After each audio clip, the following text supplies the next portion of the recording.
All right, we are back with chapter 18 of Red Dog, the penultimate chapter, which means I should be able to record the last chapter tomorrow. We'll finish the book and we'll be ready to start a new novel, which you all have the chance to vote on via Google Forms. Check your email from Friday for the link to that.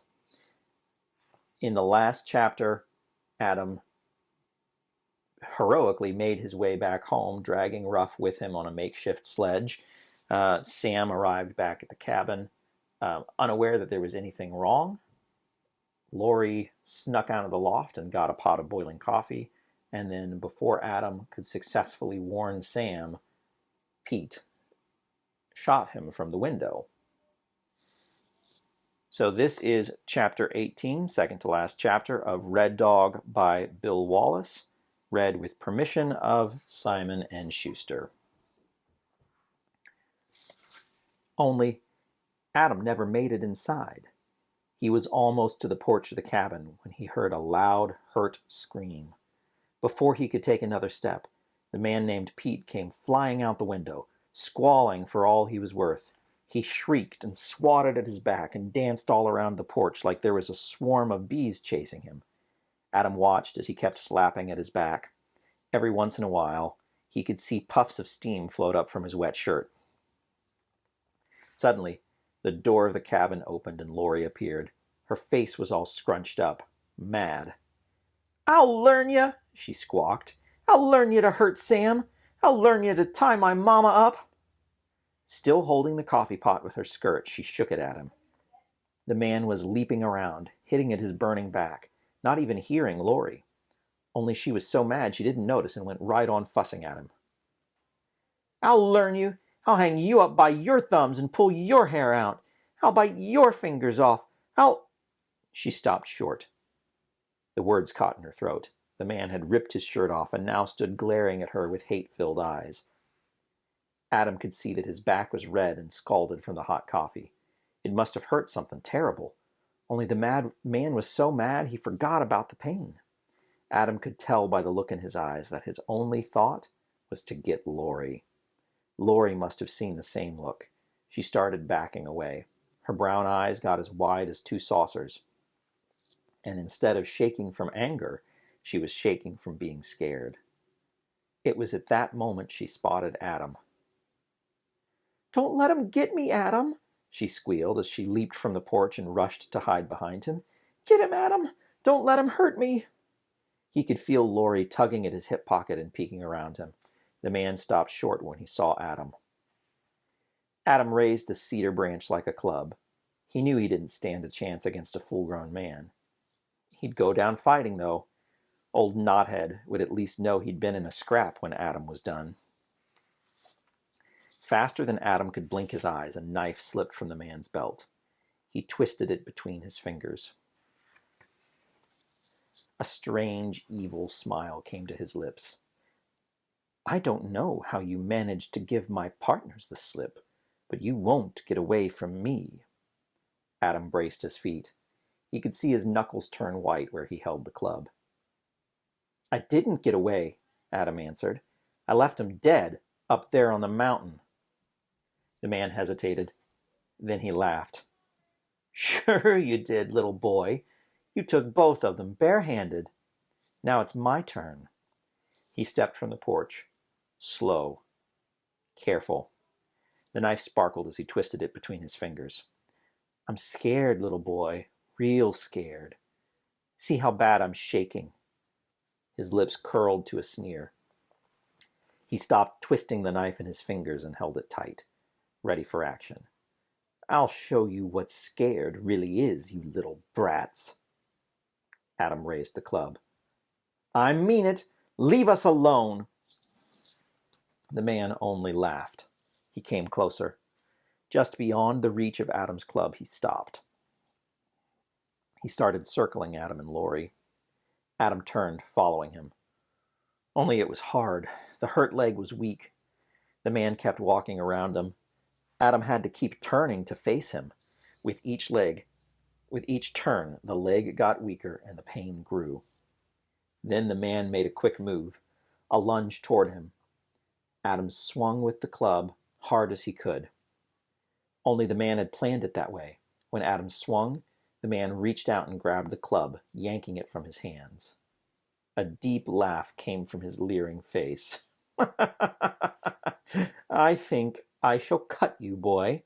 Cut you a little bit at a time, slowly, so you can feel it clear up until the time you die. He looked down where Laurie was peeking around Adam. And as for you, child, I have a special treat in mind for you. I'll even the score for throwing that boiling coffee on me. I will build a good fire in the hearth and put 2 pots of water over it. When it's roaring hot, I think I'll pour it over you, very slowly. He moved toward them, his eyes evil and deep-looking. Adam tried to back away. It was no use. There was a flash of light beside him. The knife whizzed past, and Adam felt a biting, tearing pain in his shoulder. He fell.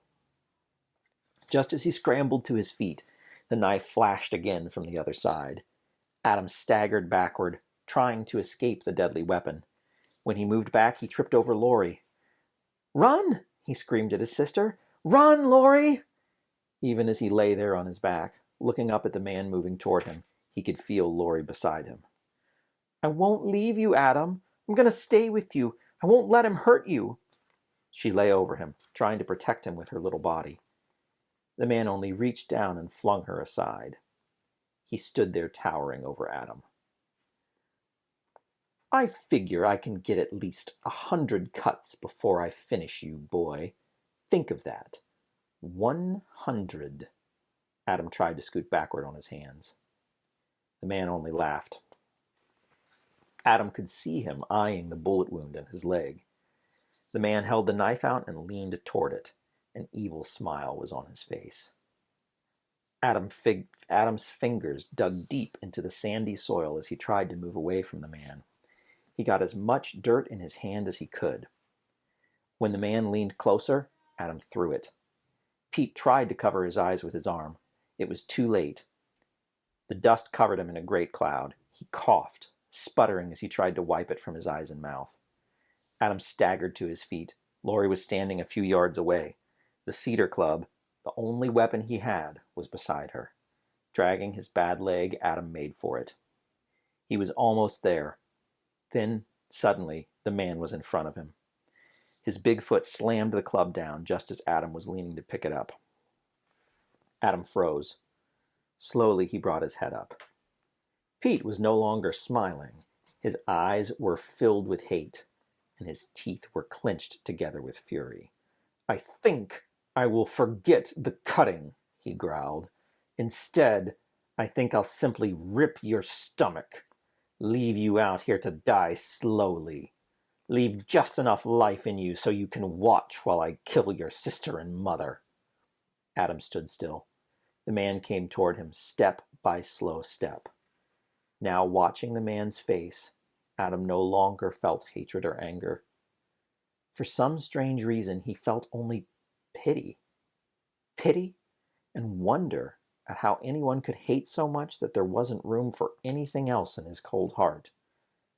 The knife sparkled when the man drew it back near his side, getting ready for the final plunge. Adam stood straight. He couldn't explain it.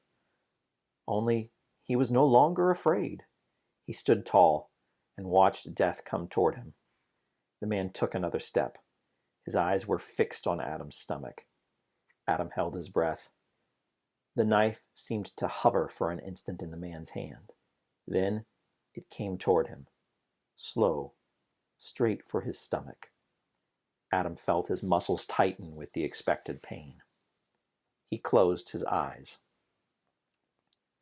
There was a loud cracking sound. A shot. A rifle. Adam blinked. The knife was only inches from his stomach. Suddenly it jerked away. The man flew backward toward the porch. Hate-filled eyes popped wide with surprise, then pain as he slumped against the porch rail. There was a short scream. The knife, once just inches from Adam, slipped from the man's fingers and fell harmlessly to the ground. Adam saw the hole in the center of the man's chest. He was dead before he fell. Startled and confused, Adam spun around in search of who had fired the shot. Sam knelt where he had fallen only a short time before. Smoke rolled from the barrel of his rifle. A gust of wind carried the cloud of blue-gray smoke away. Adam could see him clearly now. He could see the worried, frightened look on his face and the way he struggled to get to his feet, weak and wobbly. Adam started toward him. The pain shot up his leg. A few moments before, he had forgotten all about the bullet wound. Now it was stiff and throbbing again. The knife cuts on his chest and shoulder had begun to burn something fierce. He took another step toward Sam. He could feel Laurie close at his side. She was struggling to hold him, and he realized he was teetering back and forth.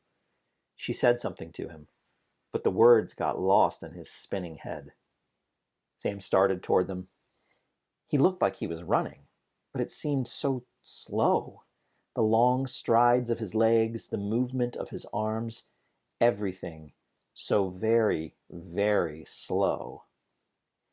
"Daddy!" Adam heard himself shout, only the word didn't seem like it had come from him. He knew he had moved his mouth, only it was like something heard from a long ways off, a sound that hadn't come from him at all. Again, he felt Laurie pulling at him, trying to steady him. The whole world began to spin. Then he was falling, and everything was going slow and round and round.